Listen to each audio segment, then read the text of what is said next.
dalam perjalanan hidup, di dalam perilaku hidup, di dalam menjalani hidup itu sendiri, marilah kita menyontoh dari sesaji yang kita keluarkan. Jadilah perilaku yang gurih.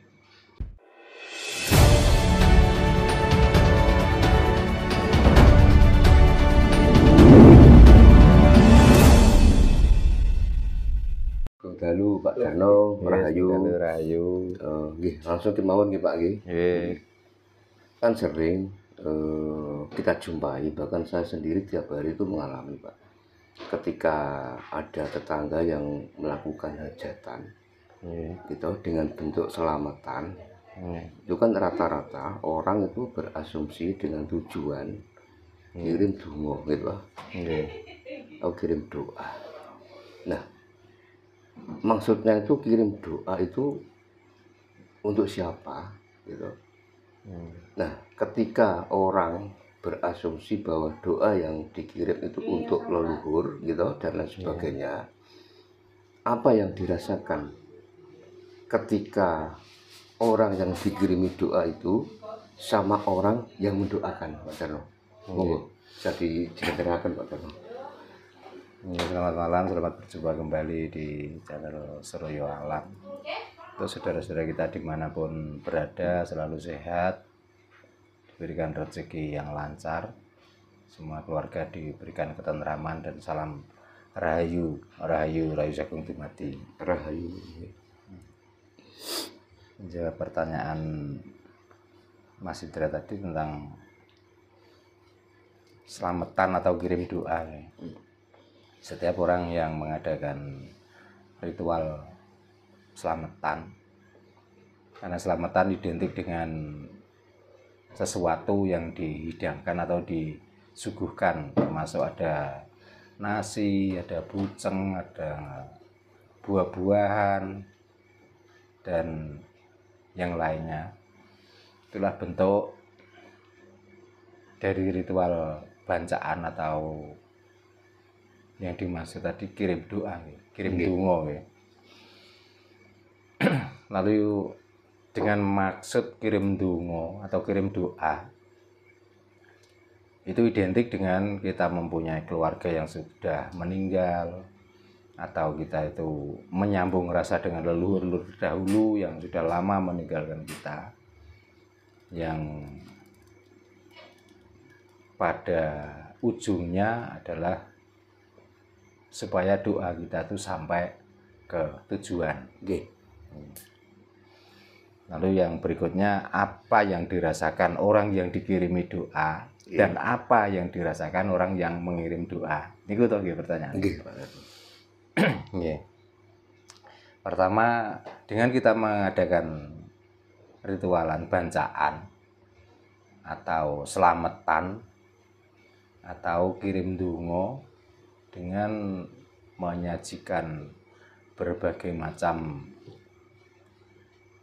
sesaji, diantaranya adalah tumpengan, ada yang nasi itu dibuat ini dinamai ini, ada yang nasi diberi warna ini namanya ini dan itu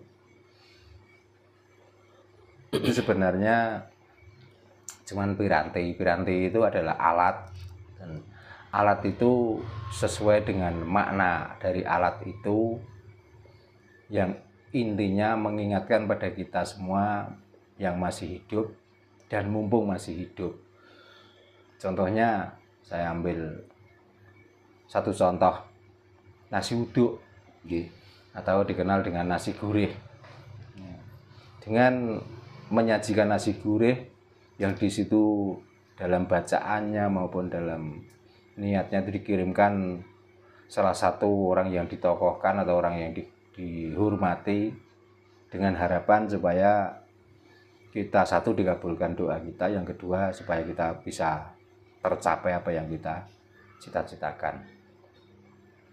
Tapi secara simbolis dari nasi uduk adalah karena gurih.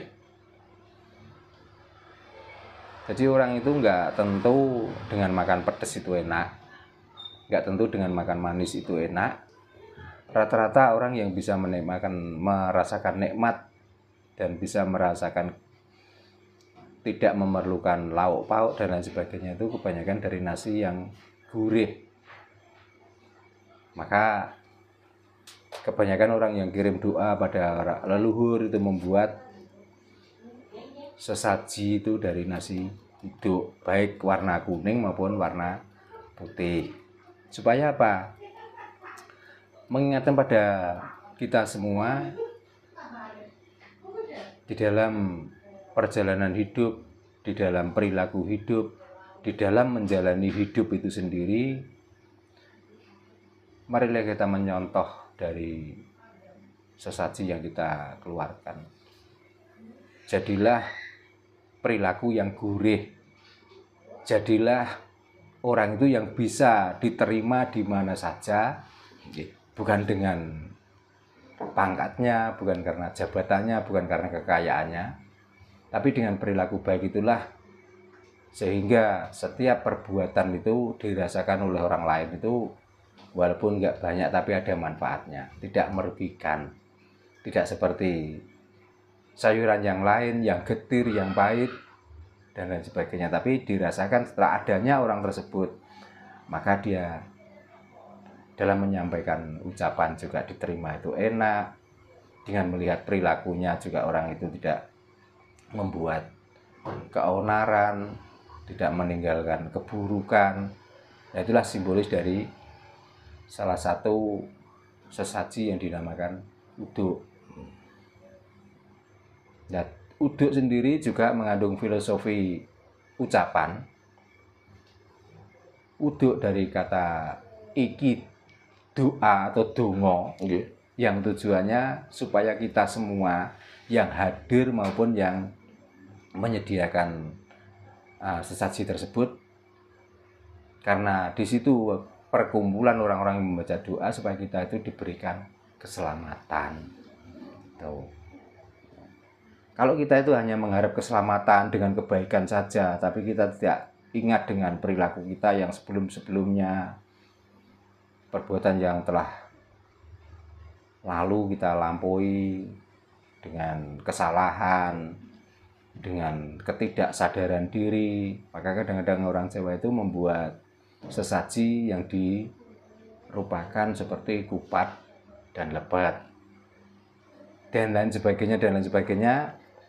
Sebenarnya dari sesaji yang disajikan atau yang dibuat untuk perantara doa, ya orang yang mengirim doa tersebut dengan membuat makanan-makanan yang sebenarnya sumbernya dari beras, namun karena dibentuk macam-macam maka namanya juga macam-macam.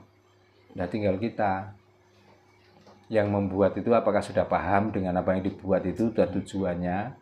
Lalu orang yang diundang itu sudah paham dengan adanya ini, apakah tersentuh hatinya? Oh iya, kalau begitu saya itu masih banyak, kalau basa Jawa kaken luput, kaken dosa. Makanya ada kupat dan lepet. Karena kita itu kadang-kadang dengan kesibukan pekerjaan kita, dengan kesibukan keseharian kita, sehingga kita itu nggak sadar pagi, siang, malam, petang, malam kita itu sibuk dengan urusan dunia, tapi kita lupa dengan kesehatan kita, sehingga harta tertumpuk, kesehatan kita itu terganggu.